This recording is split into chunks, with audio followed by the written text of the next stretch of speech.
আসসালামু আলাইকুম। আলোচনা করছি অনার্স ৩য় বর্ষের বাংলা উপন্যাস ২ সংসপ্তক উপন্যাসের মূল বিষয়বস্তু।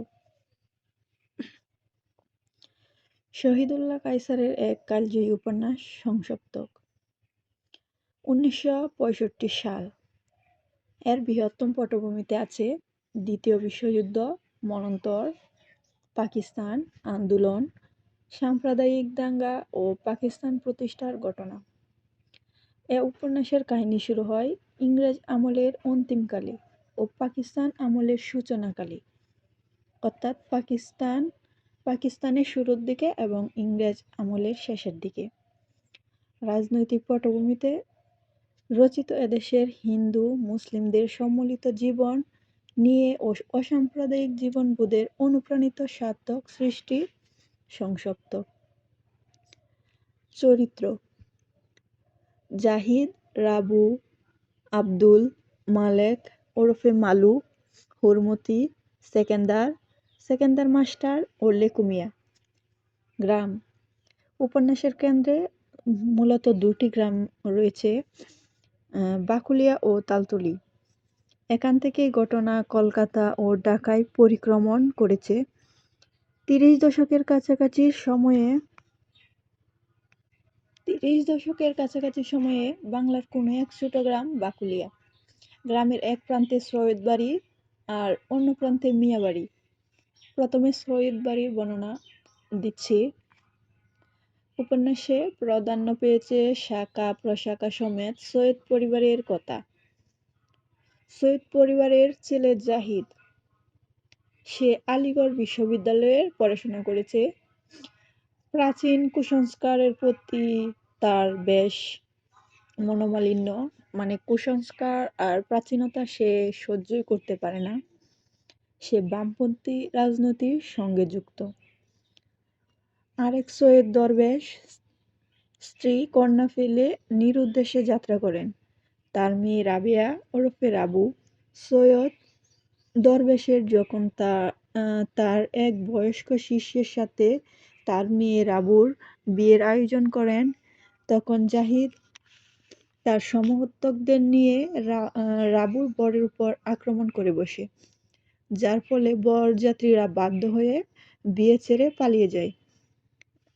রাবু প্রথমে এ ঘটনাকে বাড়াবাড়ি মনে করলেও পরবর্তীতে জাহিদের সংস্পর্শে থাকার কারণে সে বুঝতে পারে যে জাহিদ যা করেছে তার ভালোর জন্যই করেছে এবং সে পরবর্তীতে জাহিদকে সমর্থন করে। এবার আসছি মিয়াবাড়ির বিস্তারিত নিয়ে। মিয়ার বেটা বংশগরিমায় অহংকারী ও বদমেজাজি জমিদার। সে তার বংশ মর্যাদা নিয়ে সবসময় অহংকারে মত্ত থাকত। প্রজাদের সুযোগ সুবিধে অসুবিধে কোনো কিছু নিয়েই তার মাথা ব্যথা একদমই ছিল না। সে শুধু প্রাচীনপন্থী মিথ্যা অহংকার ও বংশগরিমায় নিজের ব্যক্তিত্ব প্রকাশে ব্যস্ত ছিল। কিন্তু এক সময় কালের অবর্তমানে হারিয়ে যায় সে মিয়াবাড়ি। মিয়ার বেটার নায়েব রমজান আলী। সে খুব চালাক ও ধুরন্ধর প্রকৃতির মানুষ। তার এক কান কাটা থাকায় তাকে সবাই খান কাটা রমজান বলেই ডাকত। এই পরিবারের দুই পরিবার ছাড়াও এই গ্রামে এই দুই পরিবার ছাড়াও আরও রয়েছে কিছু কেটে খাওয়া মানুষ। লেকু, তথাকথিত নষ্টা ও সমাজচ্যুত হুরমতি ও আদর্শবাদী স্কুল শিক্ষক সেকেন্দার, সাথে নিম্নবিত্ত পরিবারের কিশোর মালু। এরাই হলো উপন্যাসের মূল চরিত্র। এ উপন্যাসে বাকুলিয়া গ্রামের মানুষের জীবন কাহিনী ও জমিদারের শোষণ, নায়েবের কুৎসাল প্রভৃতি বিষয় অন্যতম। নায়েব রমজান জমিদারের বেটাকে ভুলিয়ে বালিয়ে চক্রান্ত করে সরিয়ে জমিদারের পদ থেকে সরিয়ে সে নিজেই জমিদার বনে যায়। কাহিনীটা হয় দ্বিতীয় বিশ্বযুদ্ধের সময়। উপন্যাসে ৪৩-এর মন্বন্তর এবং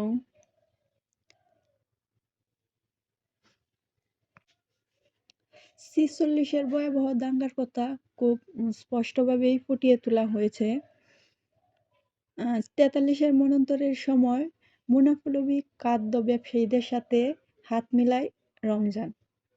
৪৬-এর ভয়াবহ দাঙ্গার সুযোগে হিন্দুদের ঘরবাড়ি দখল করে নেয় সে। এভাবেই অনেক টাকার মালিক হয় এবং সমাজের কর্তৃত্বস্থানীয় পদ দখল করে রমজান। কানকাটা রমজান থেকে বনে যায় কাজী মুহাম্মদ রমজান। তার দুটো ডায়লগ ছিল এমন: এসডিও সাহেবকে আমি সামলাবো, আমার নাম কাজী মুহাম্মদ রমজান।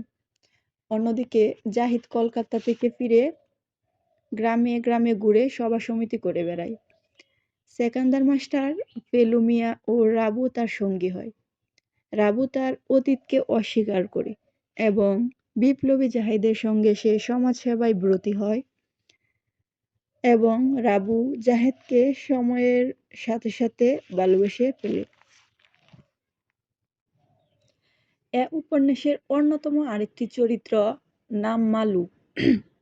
সে বাড়ি থেকে পালিয়ে একটি গানের দলে যোগ দিয়েছিল এবং এক সময় সে নিজের যোগ্যতা দিয়ে শীর্ষ পর্যায়ে পৌঁছে যায়। মানে সে তার জীবনে সফলতা অর্জন করে কাজ শুরু করে কলকাতা বেতারে এবং এক সময় মালু নিজেও জাহিদের দলে যোগদান করে। মালুর শিকল ভাঙার গান জাহিদের সভা জমিয়ে তোলে। রমজানরা যখন মানুষের সবকিছু আত্মসাৎ করে অনেক টাকার মালিক হচ্ছিল, তখন জাহেদরা এ অন্যায়ের প্রতিবাদ করে তাদের রাজনৈতিক লড়াই চালিয়ে যায়। রাজনৈতিক পট পরিবর্তন হয়, সমাজের উত্থান পতন ঘটে, কিন্তু তাদের কোনো পরিবর্তন হয় না। তবুও তারা এ পথে অনড় থাকে। উপন্যাসের শেষ প্রান্তে বামপন্থী রাজনীতির সাথে জড়িত থাকার ফলে জাহেদকে পুলিশে ধরে নিয়ে যায়। জাহেদের জন্য অপেক্ষা করার পালা শুরু হয় রাবুর। জাহেদ রাবুকে সান্ত্বনা দিয়ে বলে, চিন্তা করিস নে রাবু, আমি ফিরে আসব। সেকেন্দার, রাবু ও মালু সবাই মানবতার জন্য অবিরত সংগ্রামের জন্য অনড় থাকে। যখন জাহেদ জেলে থাকে তখন তারা তিনজনেই মানুষের মানবতার জন্য সংগ্রাম করে। জাহেদ ও রাবুর প্রেমের স্মৃতি ও তাদের সংগ্রামের অব্যাহতা দ্বারাই উপন্যাসটি শেষ হয়। সংসপ্তক। নিশ্চিত পরাজয় জেনেও যে বীর মৃত্যুর আগ পর্যন্ত লড়াই করে যায়, সেই সংসপ্তক। এখানে জাহিদরা সবাই